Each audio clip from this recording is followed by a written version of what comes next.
Nous allons maintenant parler voiture et vous allez voir comment lorsqu'une personne a un accident et qu'elle est évacuée à l'hôpital, donc elle est sans nouvelles de sa voiture puisqu'elle vient de subir le traumatisme, cette voiture va parcourir un drôle de trajet pour terminer broyée sans que le propriétaire du véhicule n'ait rien demandé. C'est ce que va nous raconter maintenant Virginie et son mari Christophe. Virginie et Christophe étaient les propriétaires d'un véhicule en parfait état de marche. Après une collision en série, la voiture accidentée a été envoyée à la casse et détruite sans leur accord. Bonsoir à tous les deux.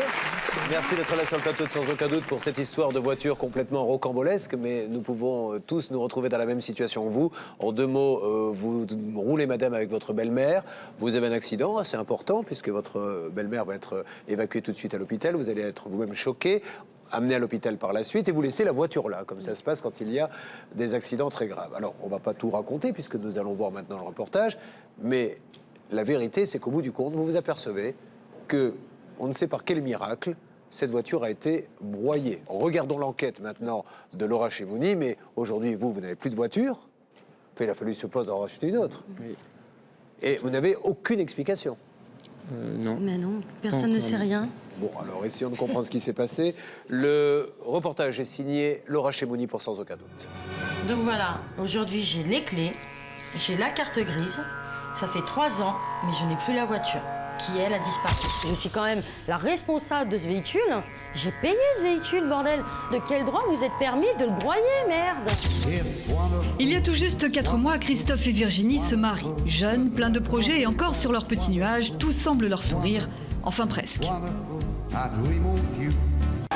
Retour en arrière, en octobre 2001, il y a 3 ans. Comme tous les jours, Virginie prend sa voiture pour rentrer chez elle. Une route qu'elle connaît par cœur. Voilà d'où je venais le 31 octobre 2001. Voilà où voilà le chemin que j'ai fait comme tous les jours.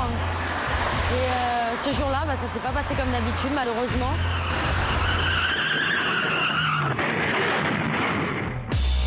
Ce jour-là, il pleut. La route est glissante, un freinage un peu brutal et c'est l'accident. Virginie est au volant, sa belle-mère à ses côtés.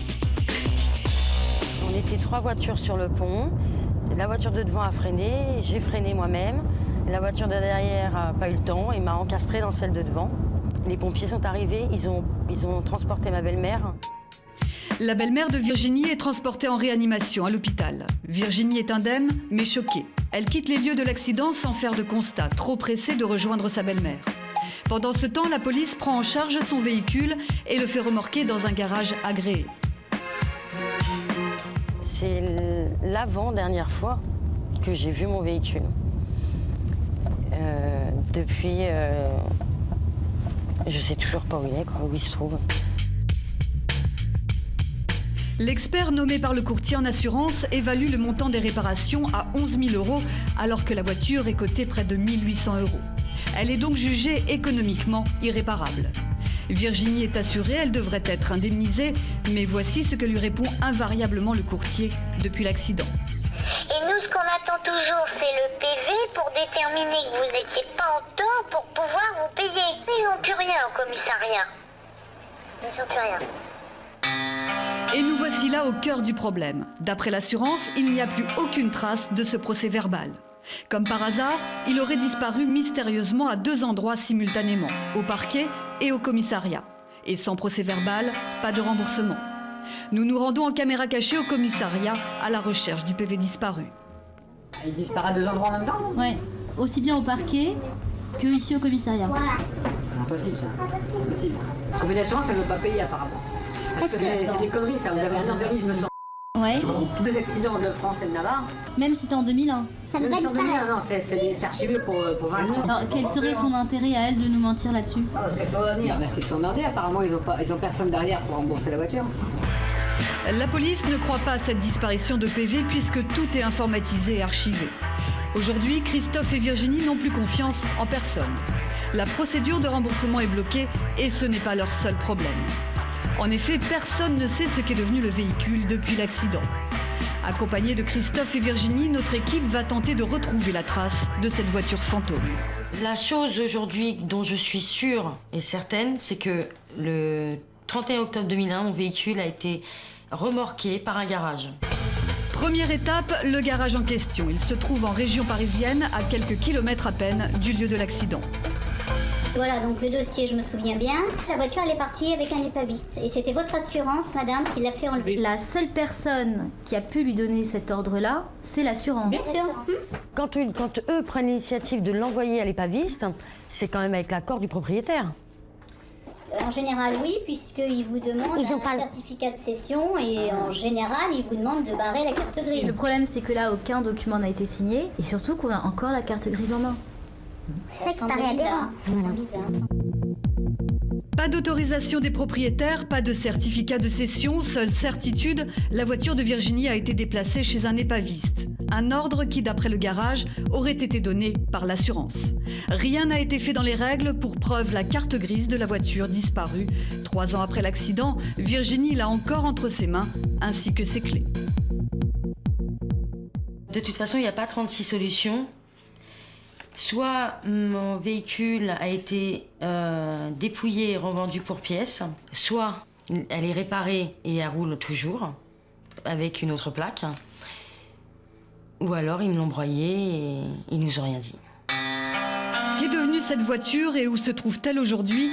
Pour le savoir, nous devons retrouver l'épaviste. C'est dans la région de Laon, à plus de 120 km de chez Christophe et Virginie, que nous le localisons. Le véhicule, il a été démonté, donc... Il a été détruit, le véhicule a été détruit par qui? Par nous. Mais c'est quoi démonter? C'est-à-dire qu'on enlève pièce par pièce? C'est démonté, broyé ou mis à la casse. Au bout d'un an de stock ici, c'est démonté. Non, mais vous avez bien une trace de la voiture, quelque chose, un papier qui dit qu'elle a été démontée. Elle a été démontée. Moi, je peux vous dire oui, parce que physiquement, elle est plus là, donc elle a été démontée. Les propos de cette femme sont très clairs. Au bout d'un an, le garage se permet de démonter les pièces et de détruire les véhicules, cela sans forcément en informer les propriétaires. Les voitures sont détruites, mais ici, jamais aucune trace écrite n'apparaît. Et les pièces du démontage, elles sont parties où? Les pièces, après, si vous voulez, soit... Elles sont en vente dans le magasin? Soit il y a des pièces qui ont été mises en vente. Ah ouais, super. Alors ça j'apprécie ça. Mon véhicule est à moi. J'ai ma carte grise, j'ai mes clés du véhicule. En aucun cas, vous étiez autorisé à le détruire parce que je suis quand même la responsable de ce véhicule. J'ai payé ce véhicule, bordel. De quel droit vous êtes permis de le broyer, merde? Moi, je peux rien vous dire. En général, vous, en tout cas, quand vous détruisez des voitures ou quand vous les démontez, pour toutes les voitures, vous avez la carte grise barrée? Généralement, oui. En général, oui, sauf dans ce cas précis. Et l'épaviste n'a aucune trace écrite de cette destruction. Néanmoins, il conseille au couple de dénouer l'affaire auprès de leur assurance, qui visiblement ne pouvait pas ignorer la destruction du véhicule. Aujourd'hui, on n'a aucune preuve comme quoi mon véhicule a été broyé. Je ne crois pas que mon véhicule s'est volatilisé. Il y a une trace, il y a des papiers, il y a quand même quelque chose. Nous, maintenant, on voudrait savoir ce qui en est parce qu'on n'en peut plus, quoi.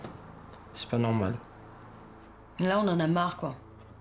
Là, on en a marre, faut qu'on sache la vérité, quoi. Dernier maillon de la chaîne, l'assurance. C'est peut-être là que se trouve la clé du mystère. Direction, le bureau du courtier. La responsable n'est pas là, c'est sa secrétaire qui nous reçoit. Elle connaît à peine le dossier, premier fait troublant. L'expert vient de lui téléphoner après plusieurs mois de silence. C'est étonnant que l'expert, alors que c'était en 2001 l'accident, comme par hasard, appelle juste aujourd'hui. Ah, j'en sais rien, moi.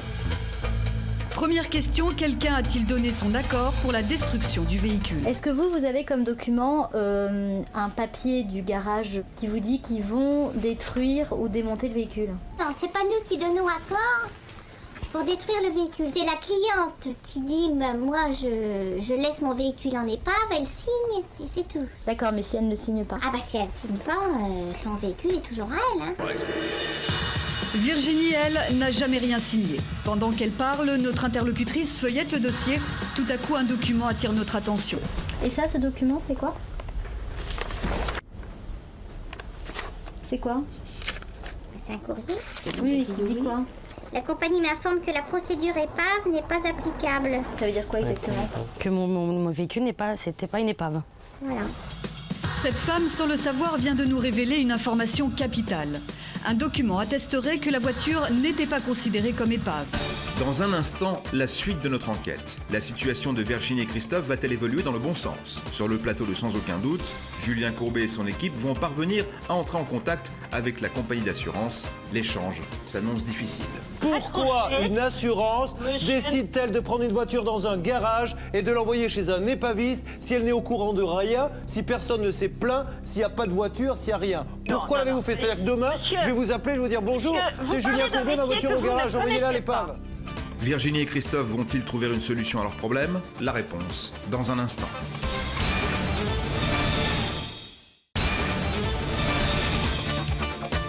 Il y a quelques instants, nous recevions Virginie et Christophe sur le plateau de Sans aucun doute. Ils étaient les propriétaires d'un véhicule ancien mais en parfait état de marche. Après une collision en série, la voiture accidentée a été envoyée à la casse et détruite sans leur accord. Ils veulent être indemnisés pour le préjudice subi, mais la compagnie d'assurance reste sourde à leur demande. Voici la suite du reportage. Virginie, elle, n'a jamais rien signé. Pendant qu'elle parle, notre interlocutrice feuillette le dossier. Tout à coup, un document attire notre attention. Et ça, ce document, c'est quoi? C'est quoi? C'est un courrier. Oui, qui dit quoi? La compagnie m'informe que la procédure épave n'est pas applicable. Ça veut dire quoi exactement? Que mon véhicule c'était pas une épave. Voilà. Cette femme, sans le savoir, vient de nous révéler une information capitale. Un document attesterait que la voiture n'était pas considérée comme épave. Alors, que s'est-il passé et pourquoi l'est-elle devenue? Oui, non, c'est sûr, il y a eu quelque chose. Non. Ah ouais, c'est clair. Je sais pas qui a fait l'embrouille, mais c'est, à mon avis, c'est... J'ai un véhicule pour l'instant qui a été broyé. Voilà. Pour lequel vous avez encore la carte grise. Et les clés. Et les clés. Ça fait 40 ans que je suis dans l'assurance. C'est la première fois. C'est aberrant. Même cette employée reconnaît qu'il y a embrouille. Et une embrouille de taille, elle n'avait jamais vu cela auparavant. Personne veut nous donner des réponses à nos questions. Et il y en a marre, quoi. On paye une assurance, j'estime qu'on a le droit de savoir où se trouve mon véhicule. Après enquête, nous savons désormais que la voiture n'existe plus. Mais aucune trace écrite ne l'atteste. Reste une question en suspens, qui doit payer et sur la base de quels documents?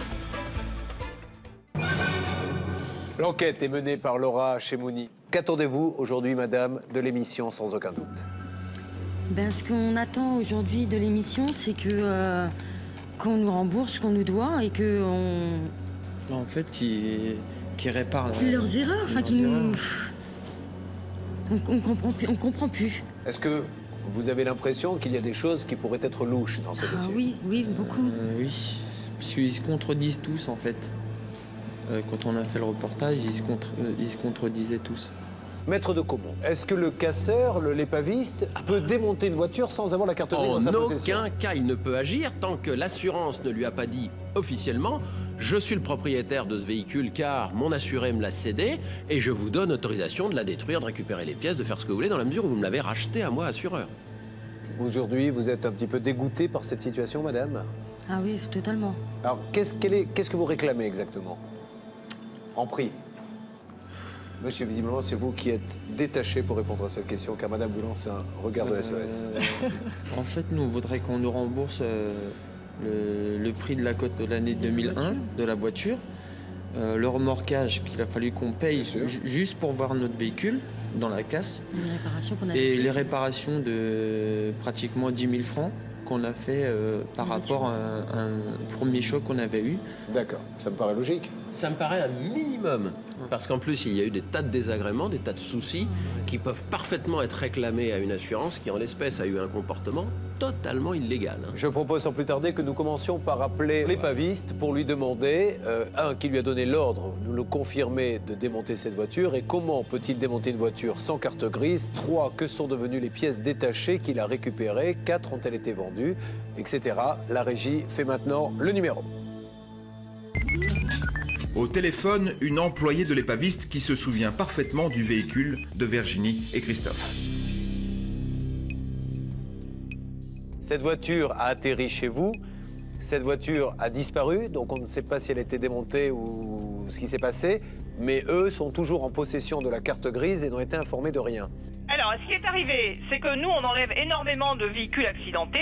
Alors déjà, Première chose, madame, comment cette voiture est arrivée chez vous? Alors, on a une convention avec une compagnie d'assurance qui fait des enlèvements à titre conservatoire pour éviter les frais de gardiennage exorbitants. La preuve, c'est que là, on avait déjà payé 699 € de frais de gardiennage au garage qui le détenait.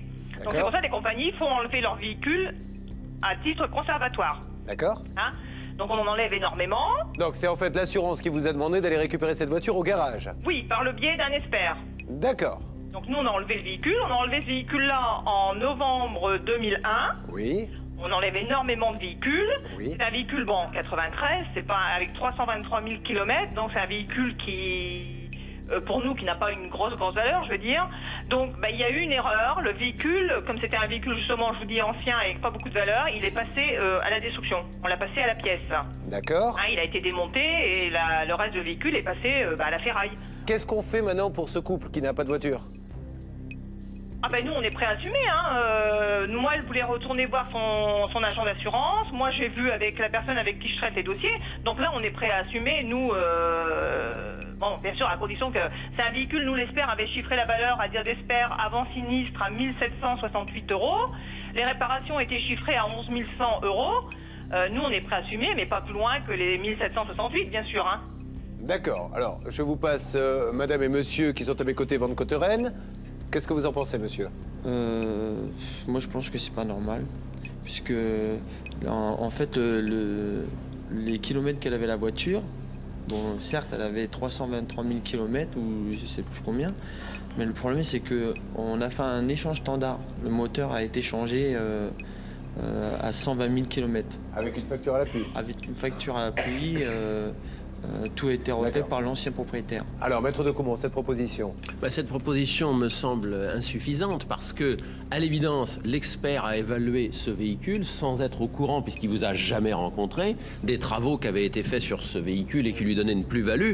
Lui est arrivé, il a vu le véhicule, il a dit telle année, il a tel kilométrage, allez hop, je vous le fais à 1 768 €, point final. S'il avait eu le contact avec les propriétaires, il aurait su que le véhicule valait objectivement plus. Comprenez, madame, il y a la valeur et la valeur de remplacement. Oui, je suis d'accord, oui. Donc eux, aujourd'hui, avec cette somme-là, ça leur paraît très difficile. Et en plus, au-delà de ça, madame, il y a quand même une petite notion de préjudice. Vous comprenez qu'ils n'ont été au courant de rien et on leur dit, imaginez qu'elle ait une valeur sentimentale pour X raisons, parce que c'est le papa de ce monsieur qui lui est donné ou quoi que ce soit. Aujourd'hui, la voiture est broyée, ils ne le savent même pas.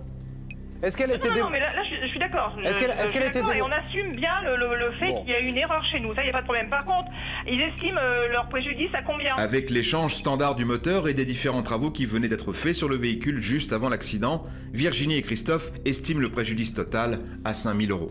Est-ce que ça vous paraît possible, madame? Oui, mais moi, la seule chose, c'est que moi, je ne peux pas 5 prendre 000 la €. responsabilité toute seule. Il faut absolument que je vois notre directeur général, que je lui parle de l'affaire et que je vois avec lui. Alors, on se rappelle dans 1 heure? Je vous rappelle dans 1 heure. Merci 1000 fois de votre gentillesse, Merci. madame. Au revoir.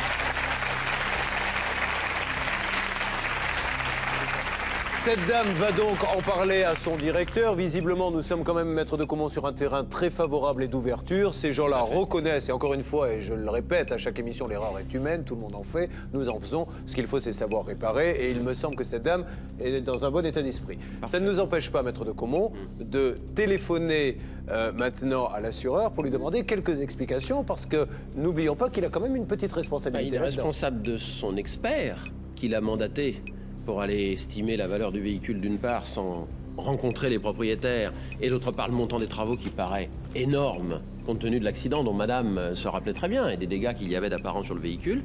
Et puis d'autre part, il est aussi responsable de la façon dont il a mené cette procédure. Il faut savoir que quand un véhicule doit passer en épave, en véhicule économiquement irréparable, la loi oblige l'assureur à faire une proposition, à le signaler officiellement par courrier au propriétaire et à demander la carte grise. Les papiers doivent être adressés avec un certificat de vente, la carte grise barrée et les clés. Donc il y a manifestement quelque chose qui a été totalement omis. En ligne maintenant, le courtier en assurance qui s'occupe de Virginie et Christophe. que je vais faire, je vais vous expliquer parce que le dossier quand même, nous faisons le maximum pour aider ces petits jeunes. Le dossier est quand même suivi par la direction juridique de la compagnie qui a mis un avocat sur cette affaire parce que le commissariat de police a établi un PV. Oui. Nous avons le numéro du PV. Nous avons le numéro d'immatriculation ainsi que les coordonnées des assurances des deux véhicules adverses. Donc l'avocat demande, ça fait 3-4 fois qu'il réclame auprès du parquet le PV puisque c'était un corporel au départ. D'accord. Et lui-même, en tant qu'avocat, n'arrive pas à obtenir ce PV. Il semblerait que le parquet ait tout perdu et le commissariat n'a plus rien non plus. Bon, comment se fait-il donc, madame, que la voiture soit partie à la casse?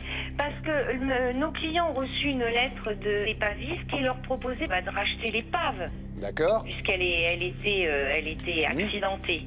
Et ils n'ont pas voulu? Ils n'ont pas voulu et malheureusement, entre-temps, l'épave a été détruite. Donc ça, l'épaviste ne le conteste pas? Non. Mais maintenant, au niveau des responsabilités, à la rigueur, maintenant le PV, alors, on s'en moque. On en a besoin, c'est très important parce que comme monsieur et madame von Conteren étaient assurés au tiers, il me faut absolument le PV qui détermine les responsabilités. S'ils ne sont pas responsables, on leur remboursera. Si jamais on ne le trouve jamais, ce PV, qu'est-ce qui va se passer? Là, malheureusement, je ne sais pas ce qu'on va pouvoir faire. Là, ça va plus dépendre de moi, mais ça va dépendre de la direction juridique de la compagnie. D'accord. Alors, en l'occurrence, bonjour madame, Éric de Caumont, avocat. Je pense quand même que de toute façon, votre compagnie aura deux bonnes raisons, la compagnie que vous représentez aura deux bonnes raisons d'indemniser de toute façon totalement. Pourquoi? La valeur de l'épave. Premièrement, pas seulement de la valeur de l'épave, de la valeur du véhicule, plus, je dirais, des plus-values qu'il y avait du compte tenu des travaux qui avaient été effectués dans un passé récent. Alors pourquoi? Pour une première raison, madame, c'est que il semble à peu près certain, et en tout cas il est facilement démontrable, puisqu'on a les numéros d'immatriculation des autres voitures impliquées dans l'accident, même si on ne retrouve pas le PV, que de toute façon il s'agit d'une collision en série. Dans le cadre de laquelle vous savez très bien que de toute façon, il n'est plus question de savoir qui est responsable, qui est assuré au tiers ou qui est assuré en dommages, puisque dans ces cas-là, il y a une convention interassurance et que tout le monde est indemnisé de la totalité de ces dommages. Petit A. Petit B, compte tenu du comportement de l'assurance que vous représentez dans cette affaire, qui a gravement manqué à ses devoirs, je pense qu'en tout état de cause, la moindre des choses, ne serait-ce qu'à titre indemnitaire, serait précisément d'indemniser vos assurés, ceux dont vous représentez les intérêts vis-à-vis de l'assurance en tant que courtier, ne serait-ce que parce que l'article L327.2 a été violé dans cette affaire, puisque vous savez qu'il faut que l'assureur, je dis bien il faut que l'assureur transmette le certificat d'immatriculation d'un véhicule qui est destiné à la destruction à la préfecture, là où il est immatriculé, et vous savez très bien pourquoi c'est fait, c'est pour éviter toute forme de magouille, toute forme de trafic de véhicules gravement accidentés et réparables. Car madame, et nous mettons cela bien sûr au conditionnel, car nous n'avons pas la moindre preuve, mais qui nous dit qu'elle a été broyée, cette voiture? Qui nous dit qu'elle n'a pas été remontée? Il n'y a aucune trace. Et qu'elle n'est pas en train de rouler, et madame est en possession de la carte grise. Devant la complexité de l'affaire, le courtier préfère nous renvoyer vers le siège de la compagnie d'assurance. Nous sommes maintenant en ligne avec le service juridique. La discussion s'envenime. Pourquoi une assurance décide-t-elle de prendre une voiture dans un garage et de l'envoyer chez un épaviste si elle n'est au courant de rien, si personne ne s'est plaint, s'il n'y a pas de voiture, s'il n'y a rien? Pourquoi l'avez-vous fait? C'est-à-dire que demain, je vais vous appeler, je vais vous dire bonjour, c'est Julien Courbet, ma voiture au garage, envoyez-la l'épave. Monsieur, vous parlez d'un métier que vous ne connaissez pas. Ah si, je le connais bien, madame. Ça fait 10 ans que je fais ce métier. J'ai des assureurs, croyez-moi, qui sont un petit peu plus professionnels avec leurs clients. En tout cas, les téléspectateurs ce soir ont au moins compris une chose, c'est que quand ils ont comme ça une voiture où on perd un PV, ben, c'est pour leur pomme. Mais par contre, que l'assurance, même si elle est au courant de rien, elle n'hésite pas à envoyer les voitures à l'épave. Ça, on l'a compris.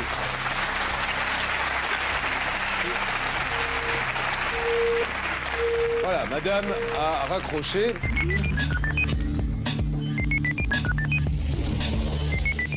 Comme convenu, nous rappelons l'épaviste pour connaître sa position définitive. Allô? Oui, allô? Oui? Julien Courbet à l'appareil. Julien Courbet à l'appareil. Rebonjour. Vous avez pu avoir monsieur le directeur?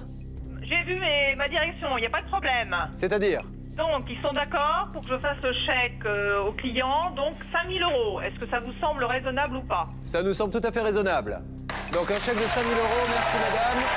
On vous souhaite une bonne journée, bravo. Merci, au revoir. Voilà, vous l'avez entendu, 5 000 € pour nos amis, payés donc par l'épaviste. Merci à vous deux de nous avoir fait confiance. On vous raccompagne, bon retour et on continue à se battre pour vous, ne vous inquiétez pas. Merci.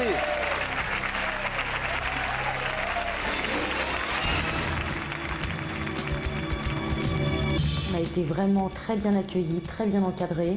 Tout le monde est formidable, c'est convivial et c'est très chaleureux. Et ça, franchement, ça vous redonne du baume au cœur.